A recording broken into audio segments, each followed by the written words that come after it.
All right, so right now I'm about to go cop some new shoes for next month when I do the 10K in Vegas. So new series, Risk Takers Run This World. My goal is to run a race in every state, at least try. Shouldn't be too expensive. It's only gonna be like a day or two that I got to book, so it should be pretty cheap. So hopefully they let us record, but let's see if you know, what shoes they recommend for me to wear, and let's get it. Got my new cameraman too. Not new, but my backup cameraman. But let's go. Don't trip, all right? All right, brother, I'll have you take a seat right there. Go ahead and take your shoes off. All right. Yeah, because I had the Hoka. Damn, which ones were they? I forgot which ones they were. Bondi, Clifton, Mach. The Mach 5s, there Mach you go. 5? Yeah, Okay, and those are pretty good, but I wanted to see like what actually is what perfect for my feet, yeah. I got you. Let's do your right foot in there. Go ahead and stand up. Then I'm gonna have you bring your other foot just right next to it. Beautiful. And right at the 8 there, let's go ahead and switch. All right, same thing, that other foot right next to it. And right at an 8, man, you got the same size feet. That almost never happens. 8? Yeah. What size shoe do you normally wear? 10. 10 to 10 and a half. Really? Yeah, and these are they have a little bit of space in them, which I prefer rather than like it being super tight. Oh, I'm right there with you, man. So I'm like an 8.5 on the grading, but my shoes, I wear a 10 too. My toes right there, so all that's empty. Oh, that's perfect. Yeah. I'm the same way. Yeah. Cool, brother. Well, let's give me a few minutes here. Let these guys finish up. We'll get you started there. I'll put you on the treadmill. Get that whole assessment going. Okay. That sounds good, man. Can I get you guys a water while we wait? I'm good. Do you need a water? No, I have one in there. Okay. I appreciate it, man. Thank you. So while this guy's loading up, any aches and pains, recent injuries, anything like that? Yeah, I did have on the top of my ankle recently. That has stopped me from running after I did a half marathon. But then now it feels okay. It just feels a little stiff here and there. Okay. Other than that, anything else, man? All the way up to the lower back, everything feels good? Yeah, everything feels good, yeah. Okay, solid.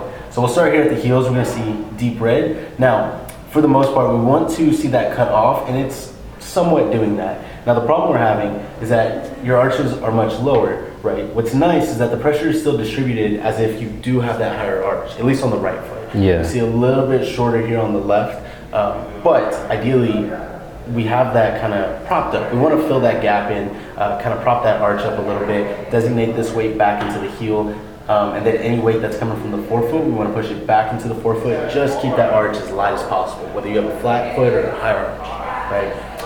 Now, also with a flat foot and this kind of pressure that's sitting on the arch, it may cause a slight overpronation. That's where that ankle's going to drop in, and then we're looking at more, medial knee pain, hip tightness, things like that. Okay, so forefoot pressure. Max is nice and centralized. This looks fantastic with everything sitting on the lateral side. On your left foot, it's doing the same, but we're having that slight stretch on the medial. Okay. Now again, just going back to the overpronation, it's going to cause that as well. So everything needs to be to the outside essentially. Now we look at your 3D model. We're going to look at Achilles and that pronation again. You see that drop happening right here, a little bit of a curve. Yeah. Obviously, if we click out of that, rotate over, you see the same thing happening here. Zoom out for a more realistic view.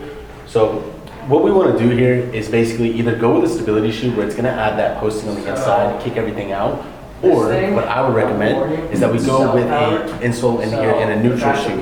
Your neutral shoe is going to be comfier, lighter, better cushioning, right? And this guy's going to be a corrective process. So it's slowly going to kind of help your foot retrain itself to use the lateral side. Okay? Stability shoe is not going to be a corrective process. And those are the Cliftons, right? Right. Okay, cool. Yeah, so we're going to do the treadmill analysis in this guy. Alright, bro. Go ahead and slide your foot in. Alright. What is that for? This guy? Yeah. Shoehorn. Just so it goes on your heel. Yeah. Slides in okay. easier. Damn, these actually feel good. That's, yes. Honestly, yeah. I feel like a kid designed these colors. Hey man, I like the vibrant. I think it's a sharp looking shoe. No, they do look pretty cool. I think the orange might just be because of socks I'm wearing. Possibly. Throwing it off. Yeah. Yeah, because the orange looks nice. Check out the feet. What you think? Sir.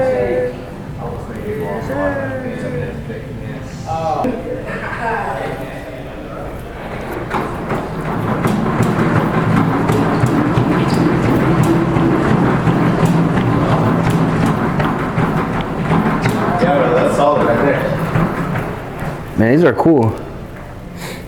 So I know it's only a few steps, but they feel okay while you're there? Yeah, they feel real good. Okay. I really feel like I ain't have nothing on. Sit.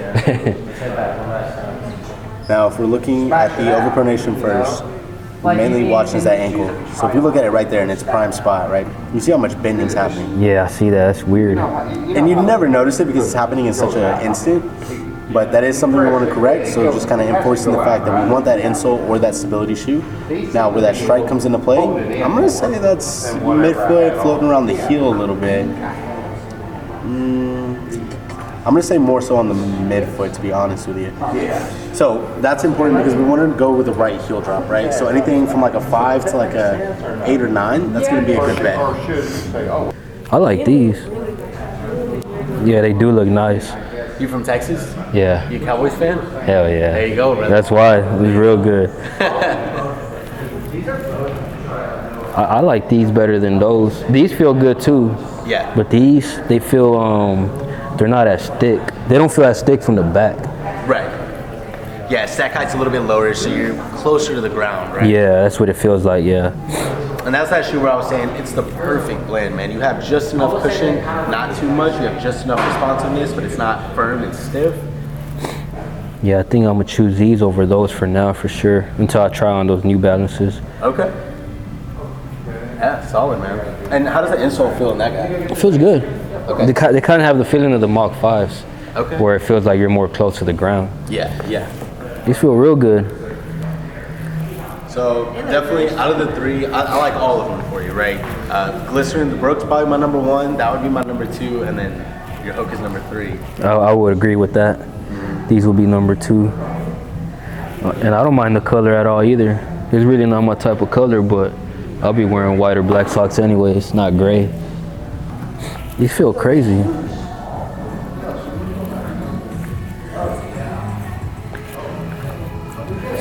I don't know how to explain it, but they feel like stiff. They feel stiff? Yeah. Okay. Almost like, oh no, never mind. Man, I thought they were ugly, but when you put them on, they look pretty good. That's a nice looking shoe. Yeah. It's clean. Like I was looking at them right here, and I was like, yo, these look kind of ugly. But now that I have them on, they look pretty fresh. They look like Ultra Boost. Yeah, yeah, that's the vibe it gave me. And then kind of the tech behind that too, man. That's the best part. It's the performance sustainability is going to be your biggest thing. So if we take a high mileage shoe like an ASIC Nimbus, that shoe loses 15% of its midsole cushioning at mile 150. This shoe lost 3% of its midsole cushioning at mile 700. So Damn. amazing for that entire time, right? Instead of a high mileage shoe where they're like, it's going to last you 500 miles, but it feels like crap at mile 150. Yeah, which most people probably won't run 700 in the year. No, most people won't. Yeah, most people, yeah. That's crazy. And then on top of that, that little extended piece on the lateral side of the heel, that's to help with the gait. So when you start off on that strike, it starts on the outside of the heel. As you follow through, it's going to push you to the second and third metatarsal. And if you're able and flip your foot up, you can see a crease down the middle on the bottom of the shoe. And that's to help with a vertical kind of transition over to that second and third toe. And what, these run like 200 maybe? Just under 195. It's not bad. They're like cookies and cream. All right, so we ended up buying these Atrix orthotics. I don't know if I really need them, but hey, if they say I need them, I'm gonna use them, and if not, then fuck it. At least I got them. And then we also got these Brooks, the ones that y'all seen. So y'all already know, be on the lookout. RISKTAKAS run this World Series. Right here, you see the shirt. RISKTAKAS run this World Athletic Series. Dropping in July. We'll be dropping some of those. For anybody that wants to run, or plans on running or starting a run or just walking, whatever, any athletic activity, make sure to cop some. And y'all go follow me on Instagram, RISKTAKAS, at RISKTAKAS, and at SSJ Casper, just to keep up with my runs. Until the whole world hears, I'm out. Risk taker, but you know they come with how I live. I'm a bitch taker, all I do is smile and she come here. I've been winning for some years.